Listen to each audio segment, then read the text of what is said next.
TAG, which is an acronym for the Agency Guide, is a unique business I started just over 10 years ago. And we are essentially a marketing consultancy, but again, a very unique one. We consult with brands of varying sizes. I mean, truly, we've worked with some very large companies. I've worked with some very small companies just getting started and everything in between. But when we consult with these brands, we do so typically pro bono, so for free. And through that process, we look to align with that brand on what marketing channels they should be investing in and why, what reasonable or fair investments in those marketing channels would or should look like and why. And once we align on what they should do, why they should do it, and roughly what it's going to cost, it's at that point that we look to introduce or essentially match make them with one of the 300 or so teams we represent. So we represent about 300 different marketing agencies, consultants, and in some cases, service providers. And again, matchmaking the right brands to the right agency or service provider based on their specific needs. There's no cost for any of this, as I alluded to. And that's because we make our revenue through the agencies we represent. But that's only when they actually hire, when the brand actually hires that agency. And much more so if they stay with them, which is a really cool model because it means that we're authentically incentivized to give great advice and then put that brand with an agency they're really going to be happy with, because it's only if that engagement lasts that we actually make revenue that makes it all worthwhile. So we're really in this business of creating these win-win-win scenarios. As cliche as it sounds, it's super true, and that's what we've been doing for over 10 years. Through the consults, the various consults we do, man, just about every industry comes across my desk, which is not only challenging, but also makes it fun, to be honest. And we're also consulting on really almost all aspects of marketing, because we'll get all kinds of requests from PR to influencer marketing to SEO to branding. And there's also a small tag team. There's really 5 different individuals that help consult with the brands and introduce the agencies. And so that means, depending on what the ask is from the brand, we might put different tag team members on that project to help guide the process. Because, as much as I have consulted on all aspects of marketing at this point in my career, I'm not this most seasoned brand strategist on the team. So like something like that might flow through our guy Steven, or I'm not the most seasoned organic social media expert on the team. So something like that might flow through someone else. So yeah, that's our model at TAG, and it was really satisfying, gratifying work. Awesome. Thanks for the background. So you have had thousands of these conversations. When someone comes to you and they say, yeah, I got this project, whatever it is, and I'd like to hire an agency. What's the first thing that goes through your mind when you hear someone saying, yeah, I'm interested in hiring an agency to help me sell more of what I do? Right. Well, what goes through my mind immediately well, how are we defining agency? That's an interesting question for everyone by today's standards. And is an agency actually what they want or need or the best fit here? So agency is one of these words at this point in time that means different things to different people, and it's actually kind of vague because some people are one person defining themselves as an agency, and then of course you've got agencies that are thousands of people, if not tens of thousands, maybe even hundreds. So first we want to define what that is, but taking that a step further, even if they do think they want a more classic, sizable agency, is that really what's recommended?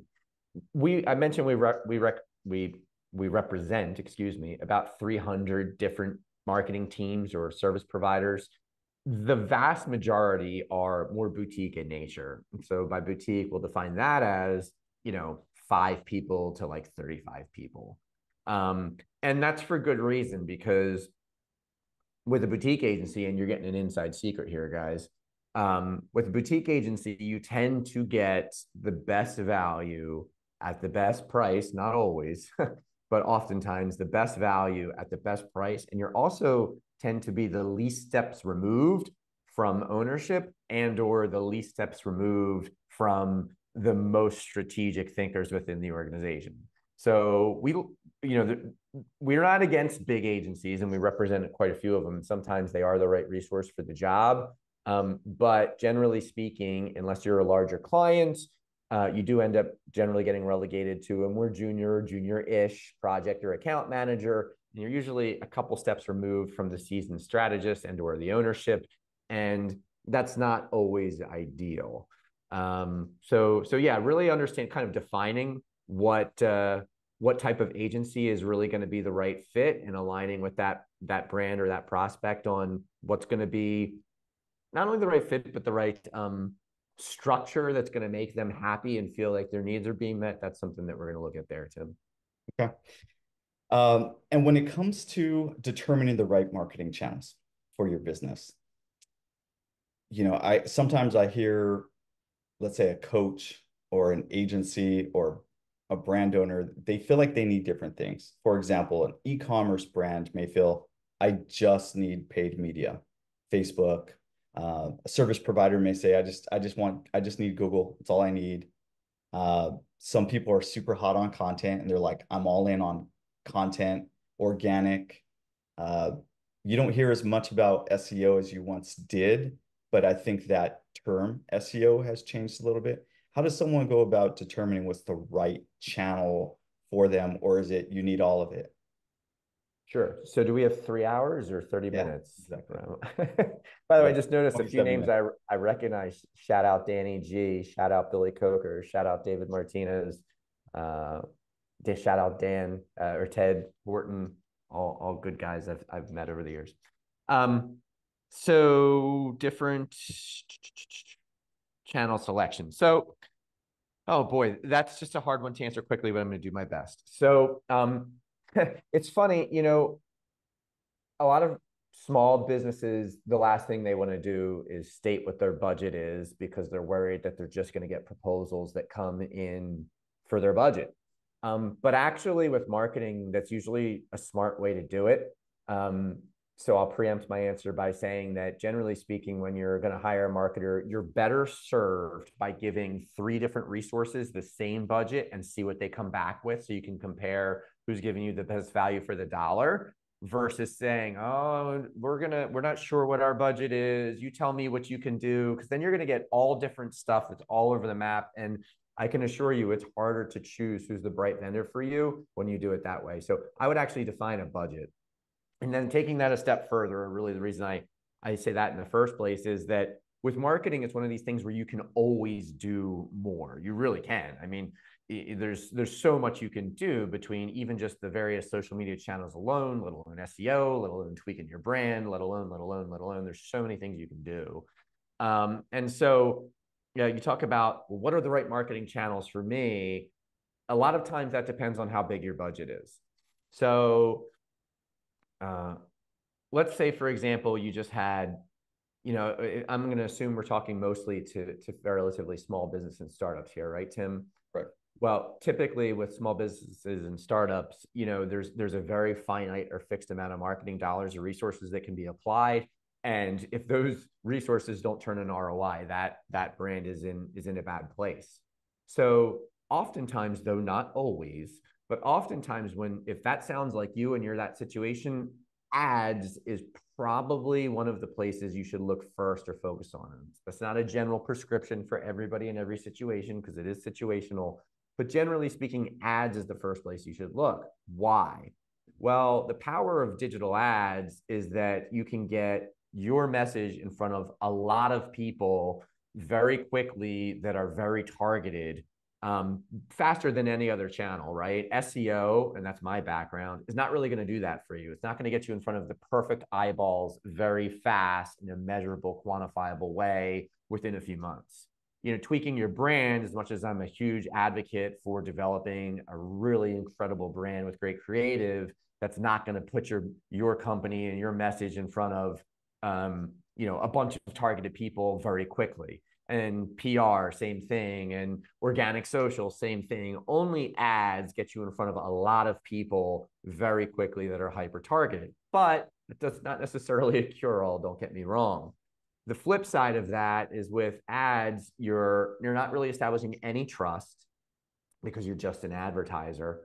and you're renting the visibility and you're renting the space. You turn off that spigot on ads and all that visibility is gone. And those are not small problems. Those are major sticking points or challenges or shortcomings, really is the right word for digital ads. And so that starts to build the case for some of these other things I mentioned, such as refining your brand, working on your SEO, looking at earned media like PR. They kind of have the opposite pros and cons, guys, in that especially earned media like PR. And I actually like to think of SEO as earned media because through good content marketing, you earn your way up the ladder in search engines. These types of things have staying power, so the visibility isn't rented like it is with ads, and they build trust, which is huge, huge, huge, huge, huge. I can't say it enough.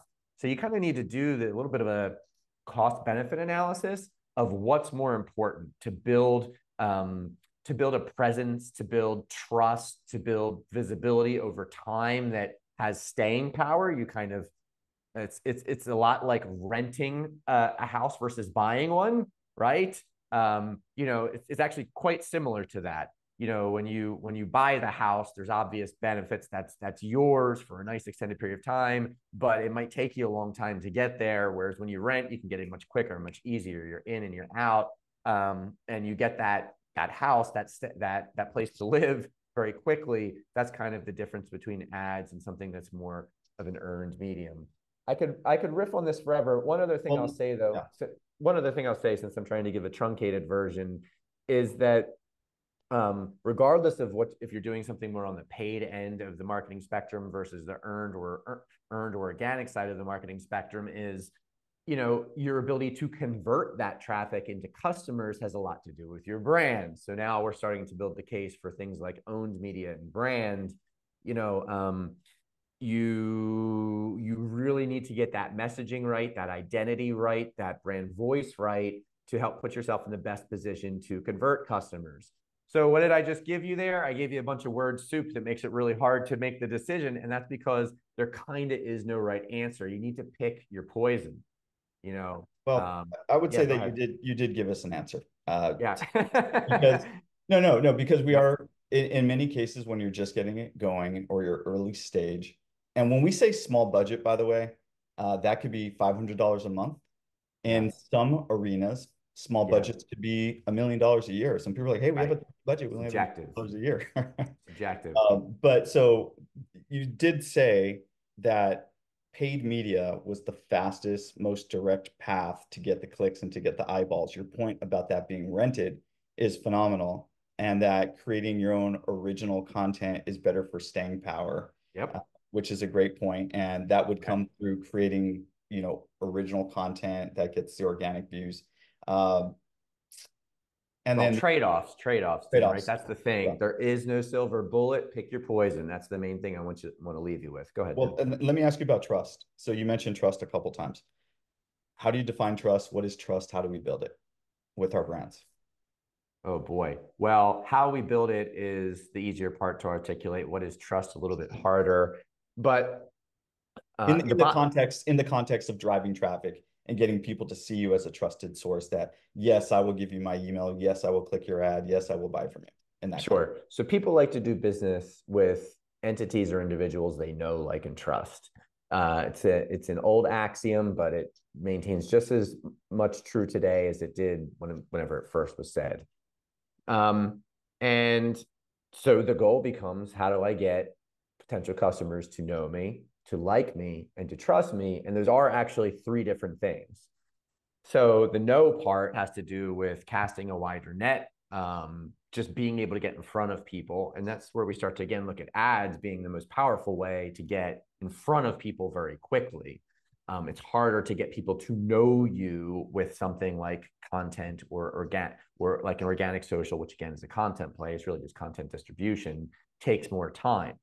Liking is separate as well. Liking, I mean, how to define when somebody likes you, what it takes to get people to like you, that's a bit more of an art than a science. But suffice to say, that has one of the ways that you can help increase your chances of being liked is to work through that brand messaging quite a bit, very clear on who you are and what you stand for, at least from a business perspective.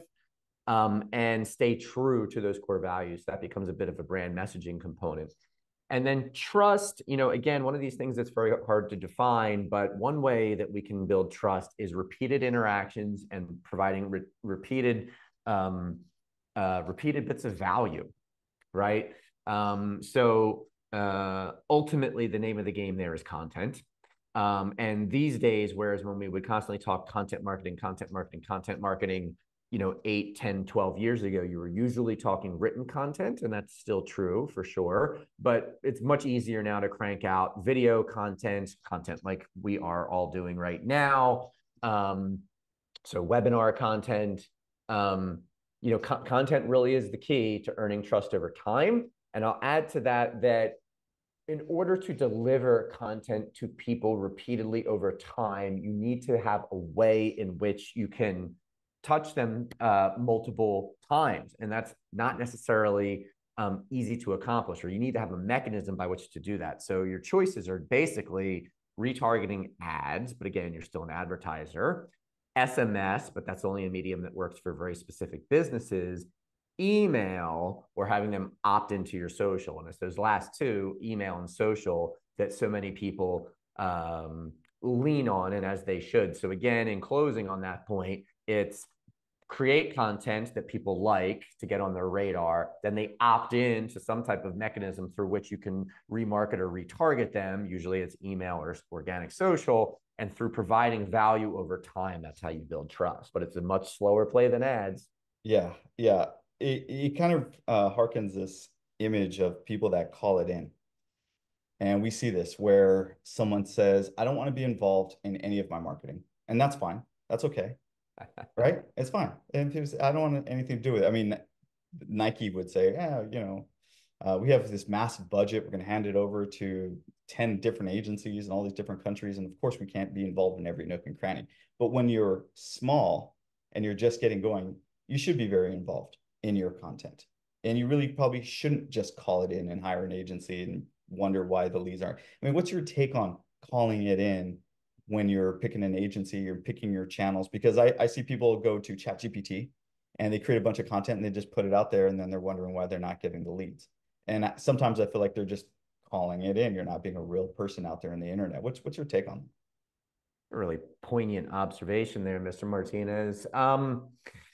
Well, the first thing that jumps out, and I think you kind of said this without directly saying it, is that some things are easier to outsource than others. And the closer it is to your brand message, the harder it is to outsource.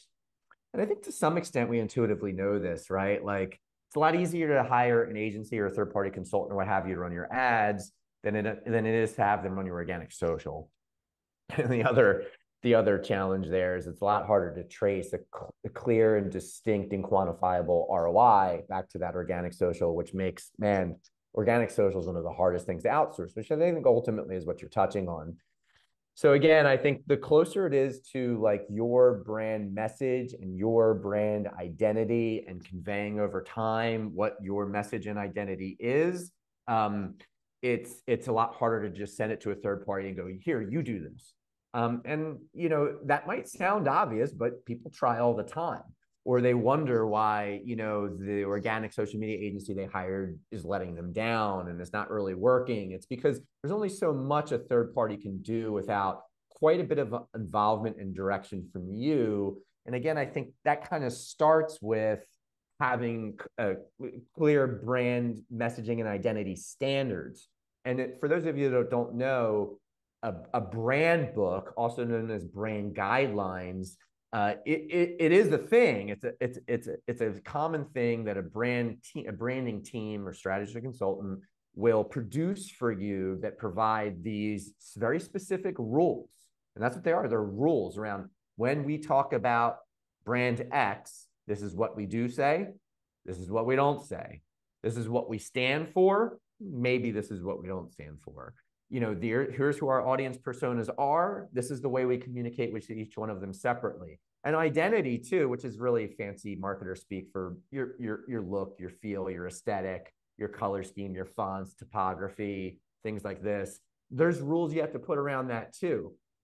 rules that help make sure that every touch point someone has with your brand, they're getting a consistent experience. It's funny when you zoom out and you just hear a marketer like me say these things: brand book, touch points, messaging. It sounds like a bunch of jargon, but it's really, really important stuff, right? So again, whenever you're going to outsource a large point, whenever you're going to outsource the touch points with your brand's organic interactions with potential prospects, it's critical that they have rules to follow. Otherwise you're going to get stuff that feels off brand.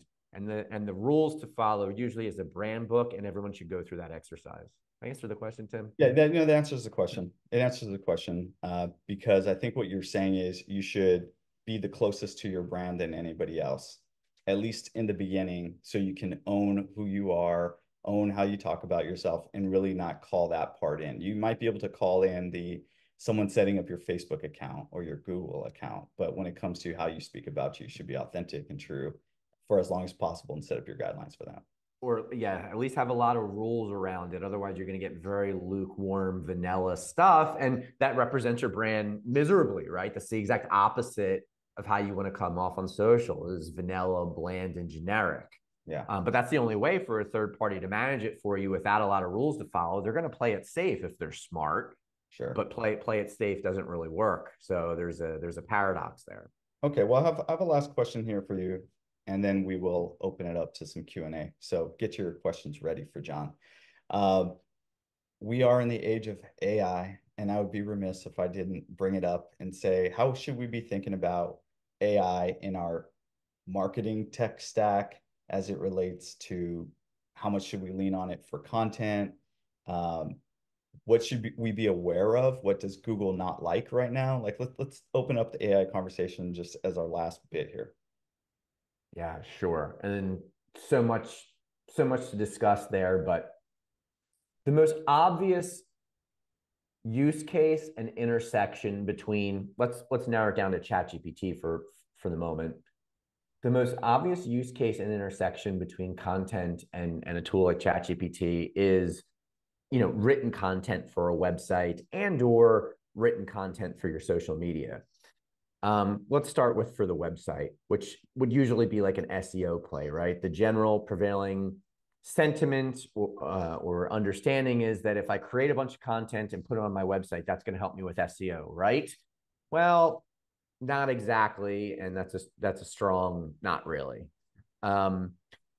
In general, getting more relevant words about what you do into a website is going to give you somewhat of an SEO lift. But the more scattered, the more scattered and less strategic and topically clustered that content is, the more watered down and lukewarm your results are going to be.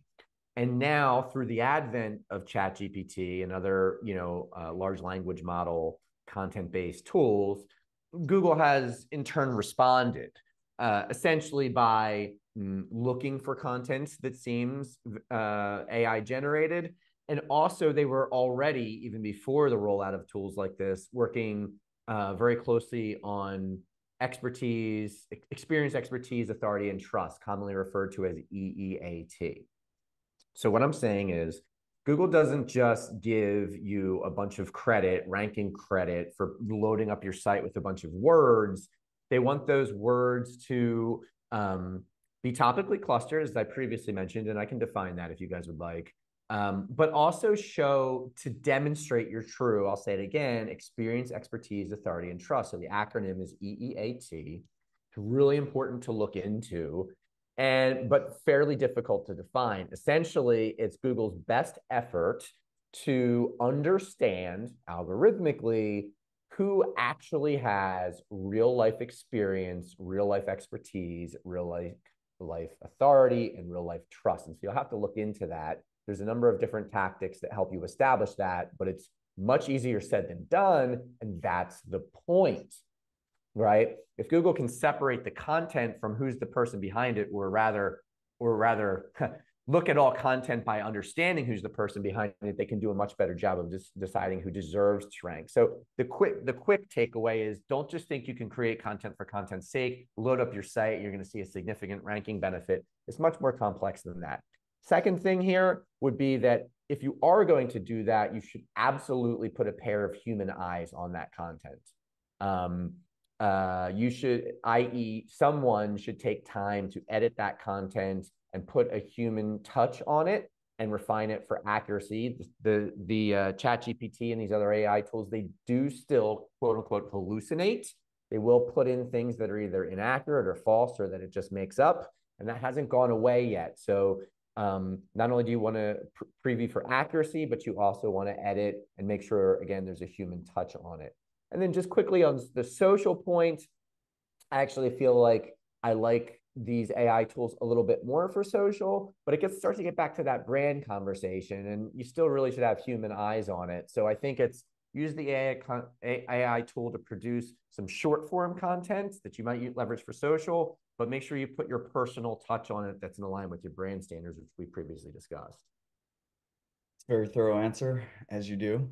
Thank you for that. And before we open this up to Q&A, how do the good folks here get a hold of you? Oh, sure. We're all over social, as well as I have a YouTube show and podcast that folks should know about. So most of our social handles are Agency Guide HQ or The Agency Guide. If you search for us plus Instagram plus Facebook, we'll come up. So again, it's The Agency Guide, theagencyguide.com. You can email me at john@theagencyguide.com. And then our YouTube show, which is really starting to pick up, is called the Niche Marketing Podcast, where we strategically pick a niche and then interview 5 to 10 different marketers that know that specific niche to build a cool cluster of content all about how to market that thing in that way. And then we switch to different niches. So that's the Niche Marketing Podcast. You can find us on YouTube.